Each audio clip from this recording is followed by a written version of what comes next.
12 reasons why the left shows empathy for refugees over their own people. As mass migration and rising social tensions escalate, a paradox has emerged in Western societies. The most vocal advocates for asylum seeker rights show little empathy for victims of violence committed by refugees. When these victims are from their home country, even when they are innocent women and children, the left fails to condone these acts.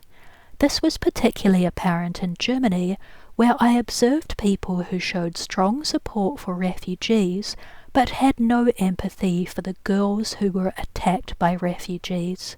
This is not simply a matter of misplaced compassion. It stems from complex psychological and socio-political factors. In this video, we'll discuss the reasons behind this concerning behaviour. Number 1. Self-distancing due to personal trauma or disillusionment. Some individuals who experienced trauma or rejection within their own cultural group through child abuse, bullying, neglect, or social isolation develop a psychological disconnection from their own people.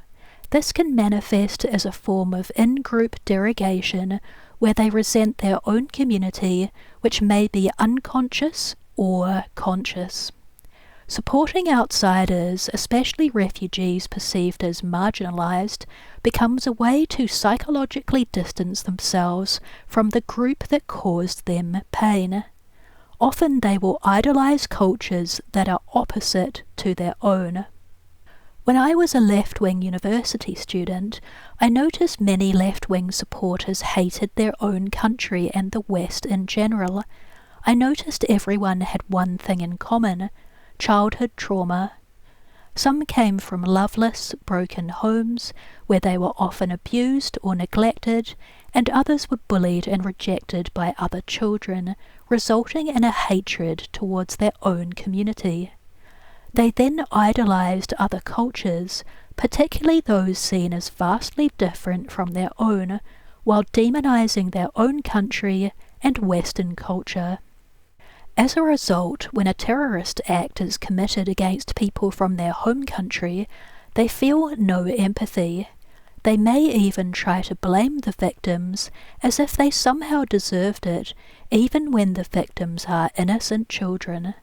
If a person felt bullied and rejected when they were a child, they may develop a lack of empathy for children from that culture. Number 2. Moral superiority and virtue signalling. For many, openly supporting refugees provides a feeling of moral superiority. It allows people to present themselves as compassionate, inclusive, and enlightened, in the hope others will like them. They get to feel superior to those they perceive as racist or right-wing.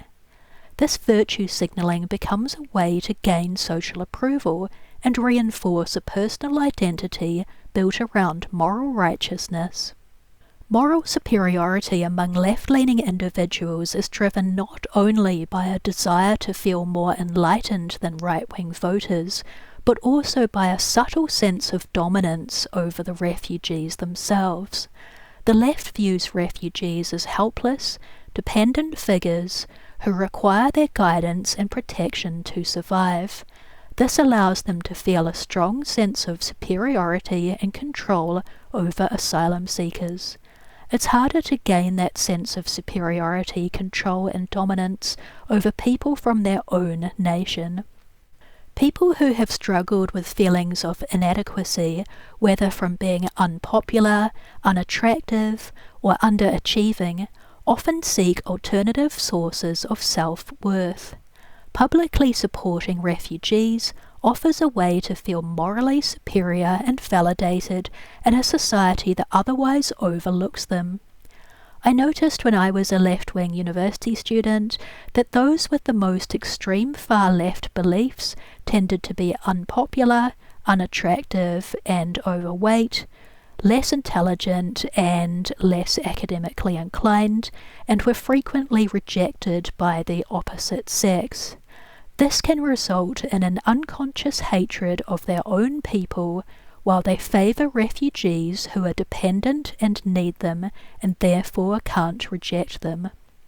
Certain personality disorders, such as narcissism, are associated with a strong sense of superiority and a lack of empathy. Narcissists often go to great lengths to appear morally superior and to hide their lack of genuine empathy. Supporting refugees is currently fashionable among the political left, so aligning with this cause allows narcissists to feel superior by associating themselves with a socially approved stance. In reality, they lack empathy for both refugees and local people. When I was a left-wing supporter, I met many dishonest left-wing supporters who were engaging in criminal behaviours, such as tax evasion, illegal drug use and scams, but by claiming they are strong supporters of left causes, they are better able to convince the general public and mislead others into believing they are good people. Interviews with left-wing university students have shown students speaking in a superior tone about the importance of supporting refugees. However, when asked to donate money to this cause or volunteer their time, they refuse and offer feeble excuses. They say they are broke students, but they are wearing nice clothes, showing that they do have the funds, but refugees are simply not their priority. The intention behind providing verbal support for refugees is to appear morally superior, but there is no genuine effort to actually help refugees. Number 3, fear of social or professional consequences. In left-leaning professions such as education, media, healthcare and public service, criticising refugee policies or raising concerns about migrant-related violence can result in serious repercussions, including job loss or public shaming at work. The fear of being labelled xenophobic, racist or bigoted means many choose silence over truth, even when innocent people from their own home communities, including children, are harmed. As a result, they stay quiet when young girls are attacked, as they fear losing their jobs. Often left-wing supporters hold well-paid positions as immigration lawyers, politicians, TV show hosts, public speakers, and other lucrative roles where they benefit financially from the migrant crisis. This creates a strong incentive for them to advocate for refugees' rights. Because they are well compensated, they can afford to live in safe suburbs with high fences or in secure apartments, unlike working-class people who live in the same neighbourhoods as migrants and are directly affected by migrant crime and harassment. The left-leaning lawyers, politicians and TV show hosts who promote open borders ironically live in nice houses with secure fences to keep people out. Number 4, avoidance of association with racism or nationalism. National pride and concern for one's own people and children are increasingly associated with nationalism, which in turn is often equated with racism or white supremacy. Those who speak out about grooming gangs and refugees who assault young girls at swimming pools tend to be right-wing males. For fear of appearing racist or aligning with right-wing males, many left-wing individuals feel compelled to remain silent and suppress sympathy for victims of migrant violence. Expressing solidarity with victims from one's own cultural background is seen as taboo by those on the left. They leave right-wing people to defend girls from their home culture and focus their own time on supporting refugees instead, to distance themselves from the right. In the education sector, I've noticed that many white educators lavish praise on students from migrant backgrounds, while withholding praise from white students, even when the white students are performing better. These teachers also tend to be more lenient when marking assessments for foreign students, which can result in higher grades for those students. Historically, it was common for white male teachers to unfairly favour white boys and award them better grades, and I still see many older white male teachers doing this today. In response, many left-wing educators attempt to correct the balance by giving more attention and higher marks to migrant students.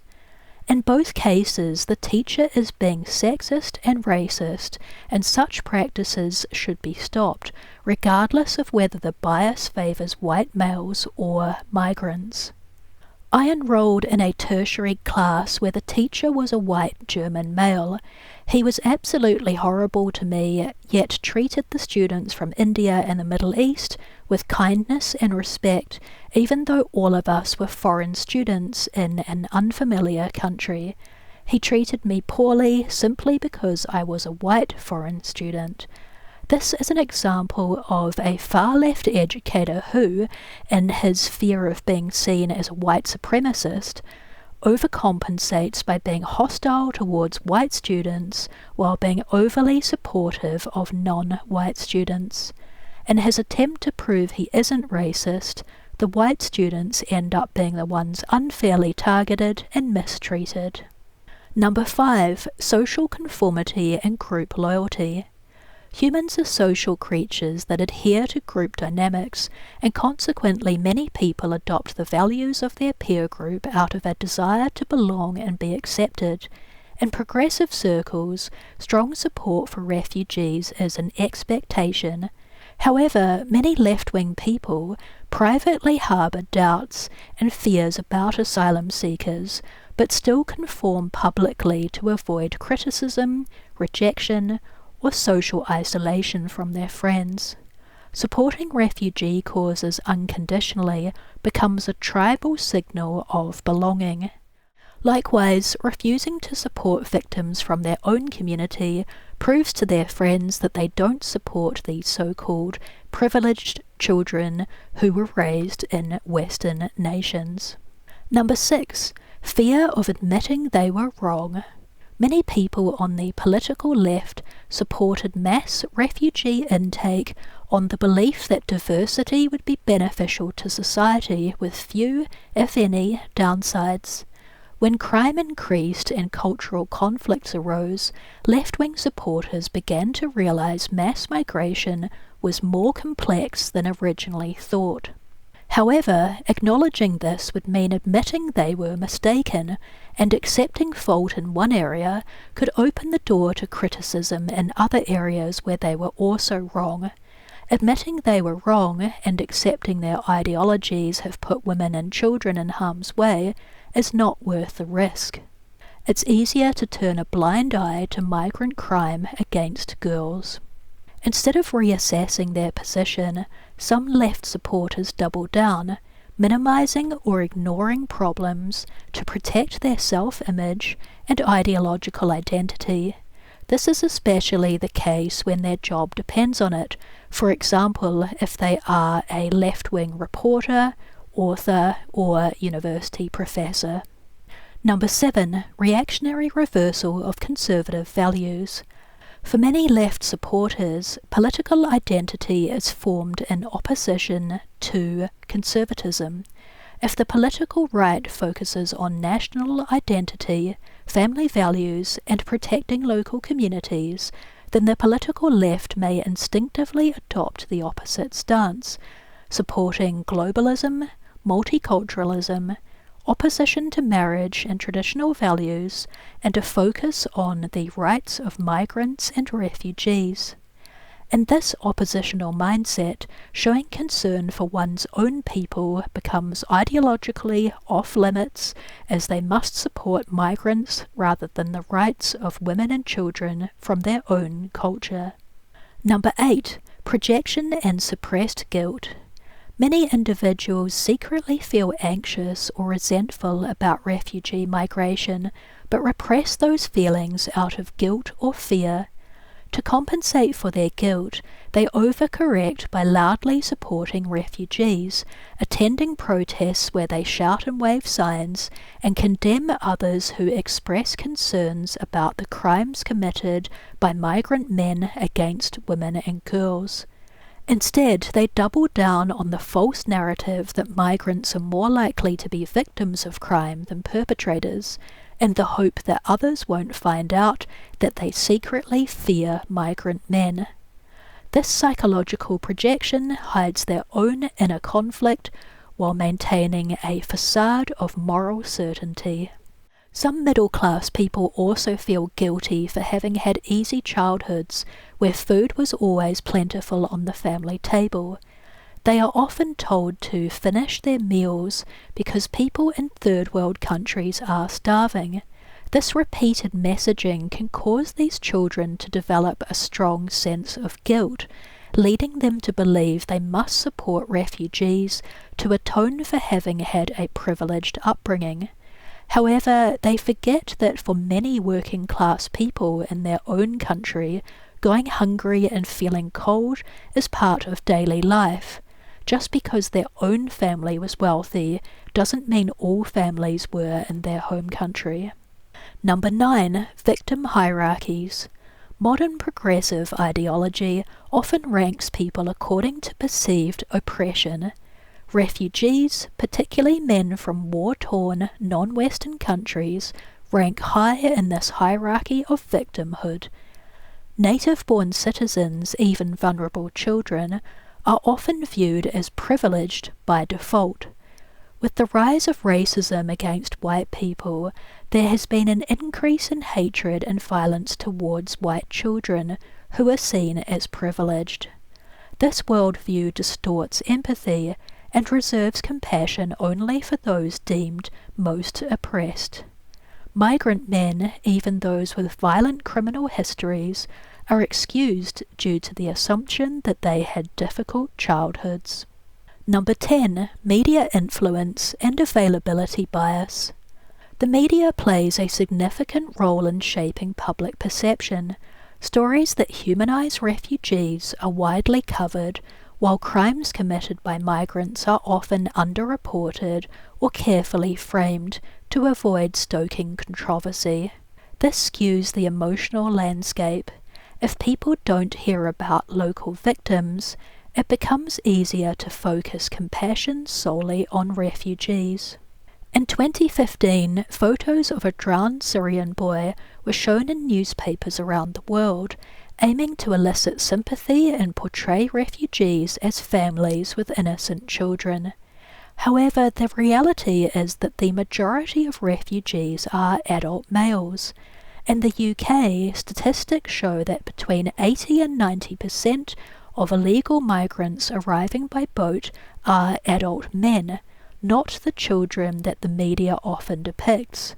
This misleading media portrayal has manipulated the public into believing that most refugees are families with vulnerable children.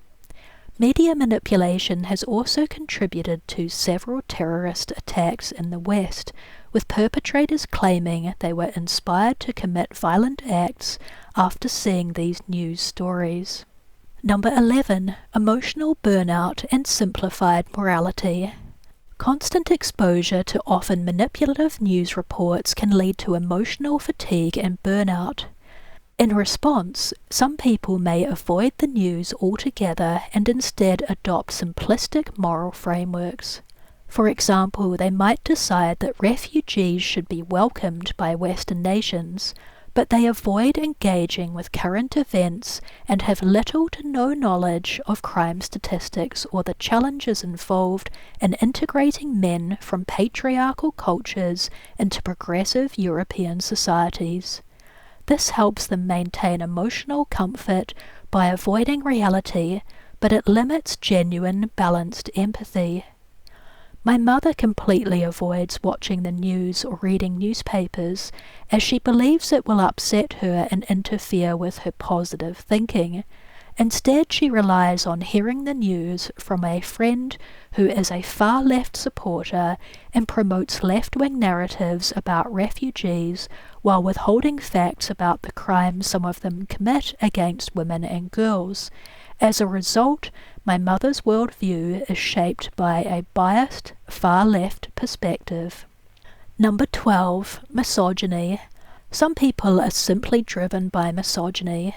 They value the rights of migrant men, even those with criminal histories who entered the country illegally, above the safety and rights of women and girls.